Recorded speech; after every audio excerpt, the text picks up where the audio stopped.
Welcome back. We're here at CPAC 2017 and Ricochet, and I'm delighted to be here today with Bill Whittle. Bill Whittle is at billwhittle.com, NARTV, and something I want to talk a lot more about today is Turning Point USA. Welcome, Bill. Good to be here. Thank you so much. Bill, I want to jump straight into something with you because what you're doing is really interesting to me, especially with what is happening currently right now at CPAC 2017.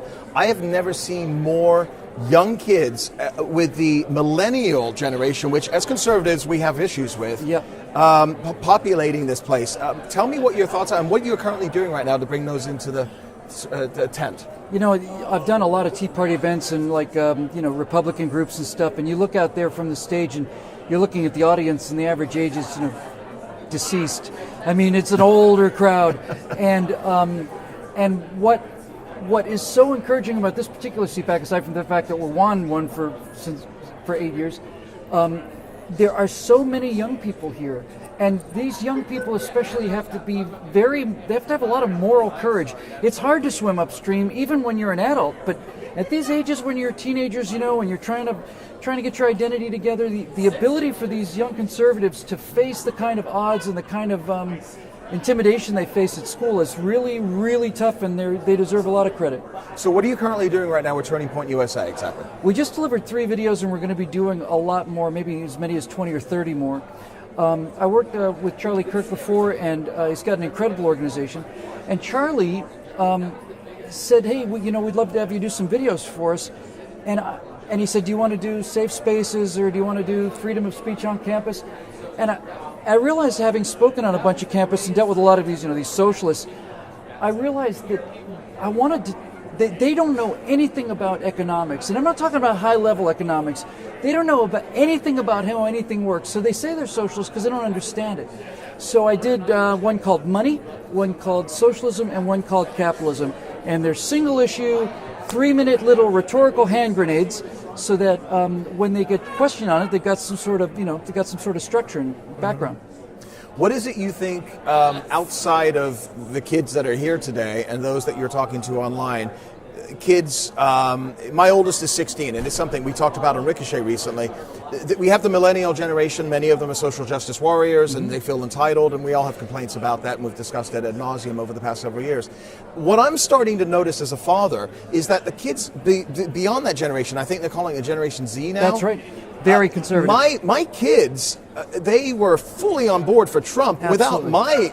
Absolutely. What are you seeing on that as I well? completely agree, and this is the single most encouraging thing that I've seen since I've been doing this. Right, you're either growing or you're dying. It's one of the two. And for years, I just watched the Republican groups just get older and older and older.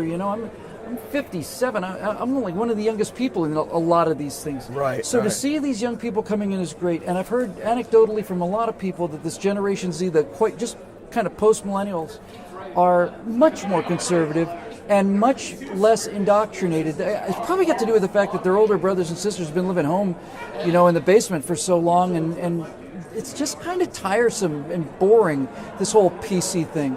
So we have a tremendous opportunity there, and even before I started to hear these stories about them, I realized, we need to kind of outflank this existing generation and start talking to young people who are 14, 15, 16, 17, somewhere in there, who are going to vote for the first time in 2020, because if we don't grow a new crop of conservatives, then basically it's just a matter of time, right?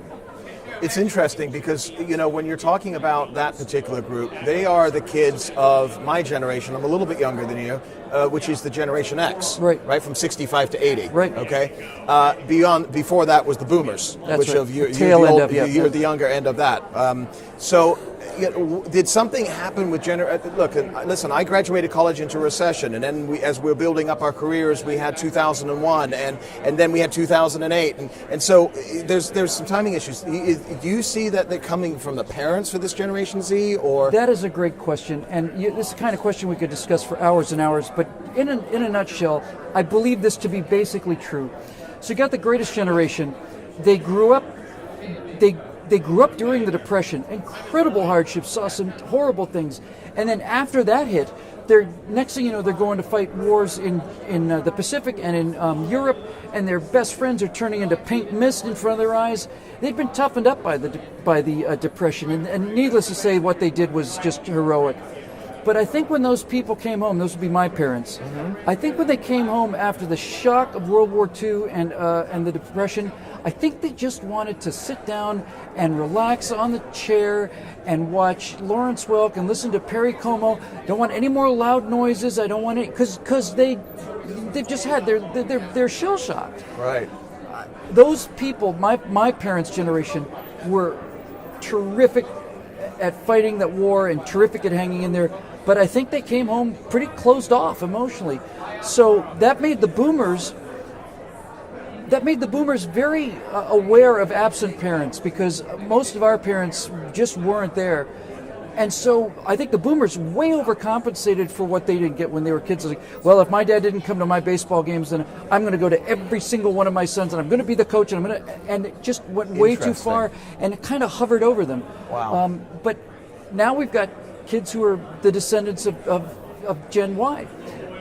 Gen X, Gen rather. X, yeah. And they are the other end of kind of the pendulum, that it kind of wants to go back and forth. But that World War II trauma, I'm quite convinced, made my parents and the boomers' parents a lot more distant, and I think that the boomers tried very hard to compensate for it, and they overcompensated. Interesting. Yeah, it's fascinating, and definitely a subject I'd love to talk to you more about.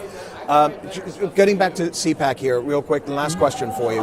What do you hope that everybody takes from this and carries with them back to their communities and towns and implements for the next 4 years? Well, I think probably if I had to put my finger on one thing, it would be like this victory is, when it actually happened, when I realized that it happened, I was on camera live, I was trying to describe what this is like, and I picked the scene from the end of the third Lord of the Rings movie, where Frodo's thrown the ring into the volcano, and the giant tower of Barad-dûr collapses, and the evil red eye goes down, and it's just all of a sudden it's over and it's gone. And that's a wonderful feeling. But we are either going to move into this space or we are not going to win again. I genuinely believe that. Every day, more and more young people call themselves socialists because they don't know what money is. They just don't know what it is. They know what it looks like. They don't know what it is. And if we don't keep the pressure up and move fast during these first 4 years, or even the first 2 years, we are not going to get this opportunity again, I don't think.